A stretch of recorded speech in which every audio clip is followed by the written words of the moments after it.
2001 Uma Odisseia no Espaço. Noite Primitiva. Capítulo 1 O Caminho para a Extinção. A seca já durava 10 milhões de anos e o reinado dos terríveis lagartos já há muito havia terminado.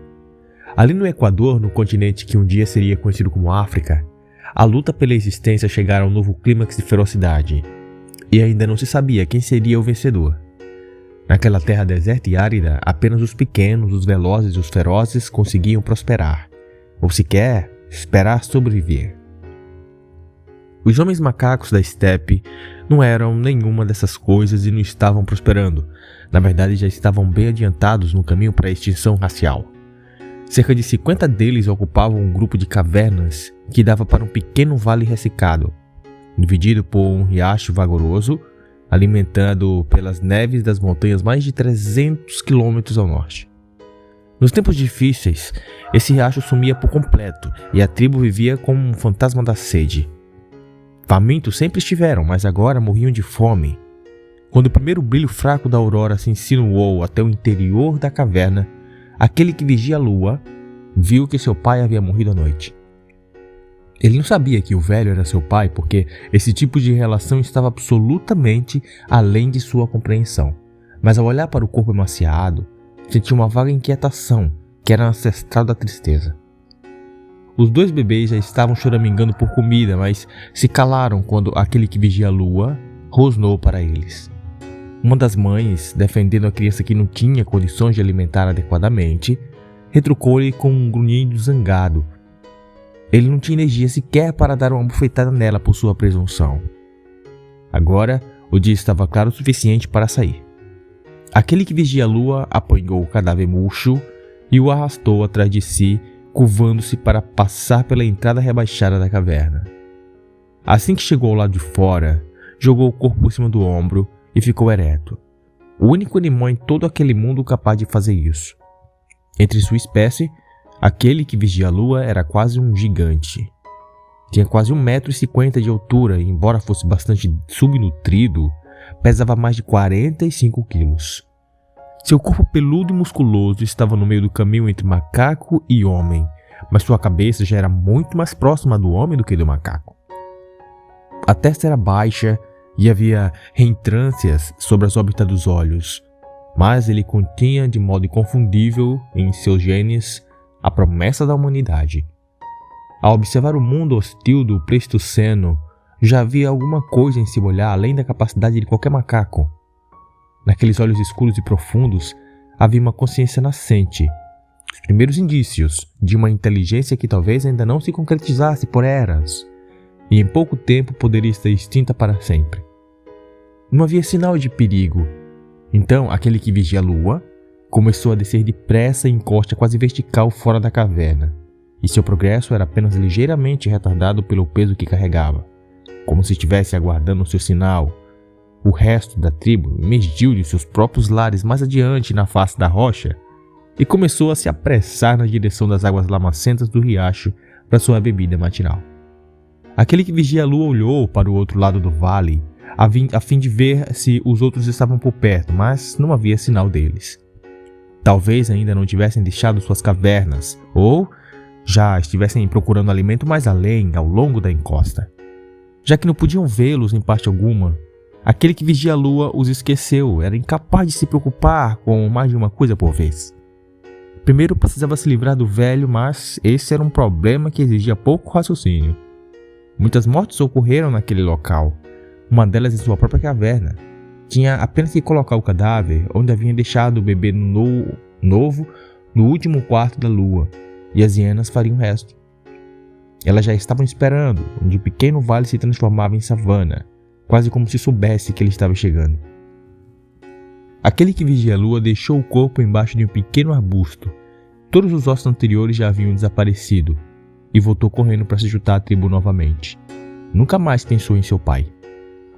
Suas duas parceiras, os adultos da outra caverna e a maioria dos jovens, estavam coletando alimento entre as árvores atrofiadas pela seca, mais acima do vale, procurando frutinhas, raízes e folhas suculentas e eventuais presentes inesperados, como pequenos lagartos ou roedores.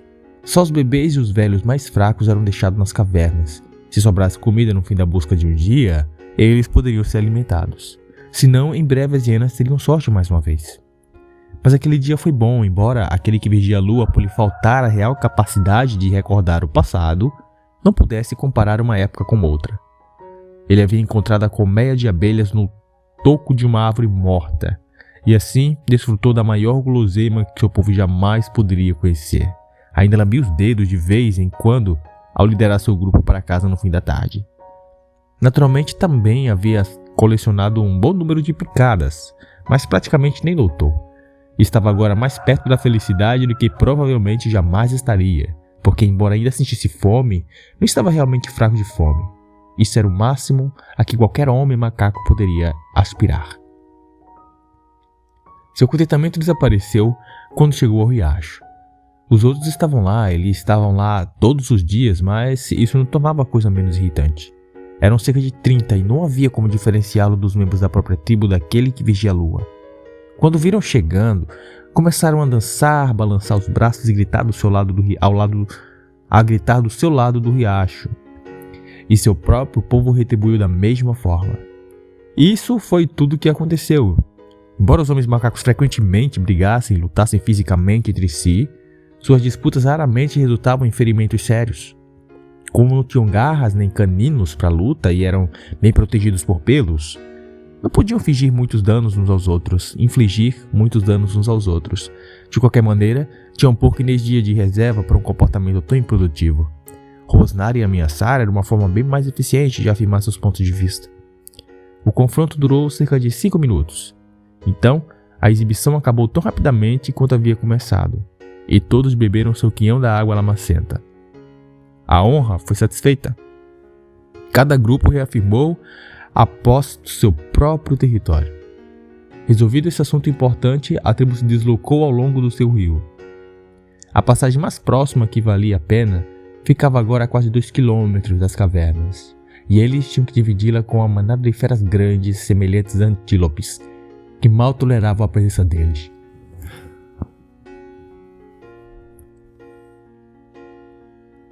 Elas não podiam ser expulsas, porque estavam armadas com adagas ferozes em suas testas, as armas naturais que os homens macacos não possuíam. Então aquele que vigia a lua e seus companheiros mastigavam bagas, frutas e folhas e lutavam contra as aflições da fome, enquanto ao redor deles, competindo pelo mesmo alimento, havia uma fonte potencial de mais comida do que jamais poderiam esperar comer. E no entanto, os milhares de toneladas de carne suculenta que percorriam a savana não estavam somente além de seu alcance, estavam além de sua imaginação. No meio da fartura, eles lentamente morriam de fome. A tribo retornou à sua caverna sem incidentes, com a última luz do dia. A fêmea ferida que tinha ficado na caverna arrulhou de prazer quando aquele que vigia a lua lhe deu um galho coberto de bagas que havia trazido e começou a atacá-lo vorazmente.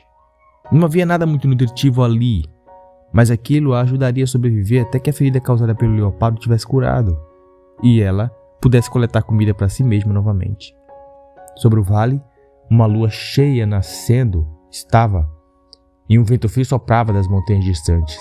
Faria muito frio essa noite, mas o frio, assim como a fome, não era caso para nenhuma preocupação real. Apenas fazia parte do pano de fundo da vida. Aquele que vigia a lua mal se mexeu quando os guinchos e os berros ecoaram encosta acima, vindo de uma das cavernas inferiores, e não precisou ouvir o grunhido ocasional do leopardo para saber exatamente o que estava acontecendo. Lá embaixo, na escuridão, o velho cabelo branco e sua família estavam lutando e morrendo, e a ideia de que ele poderia de algum modo ajudar nunca passou pela cabeça daquele que vigia a lua.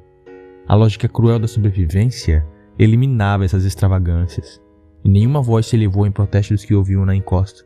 Todas as cavernas estavam em silêncio para não atrair o desastre. O tumulto cessou e agora aquele que vigia a lua podia ouvir o som de um corpo sendo arrastado sobre rochas. Isso durou apenas alguns segundos. Então o leopardo abocanhou bem sua presa. Não fez mais barulho a se afastar em silêncio, carregando sua vítima sem esforço entre as mandíbulas. Por um dia ou dois haviam mais perigo ali, mas poderia haver outros inimigos por perto, aproveitando aquele pequeno sol frio que só brilhava de noite. Se houvesse aviso suficiente, os predadores menores às vezes eram afugentados por gritos e berros. Aquele que vigia a lua se arrastou para fora da caverna, subiu numa grande pedra ao lado da entrada e ficou ali agachado para inspecionar o vale.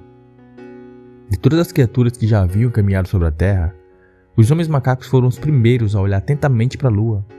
Embora não conseguisse se lembrar disso, quando era muito jovem, aquele que vigia a lua às vezes esticava o braço e tentava tocar aquele rosto fantasmagórico que surgia por entre as colinas. Ele nunca conseguiu, e agora era o velho bastante para entender o motivo. Porque primeiro, é claro, precisava encontrar uma árvore suficiente alta para subir. Às vezes vigiava o vale, às vezes vigiava a lua, mas sempre escutava. Uma ou duas vezes cochilou, mas dormia em alerta máximo, e o menor som teria despertado. Com a avançada idade de 25 anos, ainda estava em plena posse de suas faculdades mentais. Se sua sorte continuasse e ele evitasse acidentes, doenças, predadores e fome, poderia sobreviver por pelo menos mais 10 anos. A noite prosseguiu fria e límpida, sem mais alardes, e a lua subiu lentamente entre constelações equatoriais que o olho humano algum jamais veria. Nas cavernas, entre cochilos intermitentes de uma espera amedrontadora, nasciam os pesadelos de gerações vindouras, e por 2 vezes passou lentamente pelo céu, subindo até o zênite e descendo na direção leste, um ponto estonteante de luz mais brilhante do que qualquer estrela.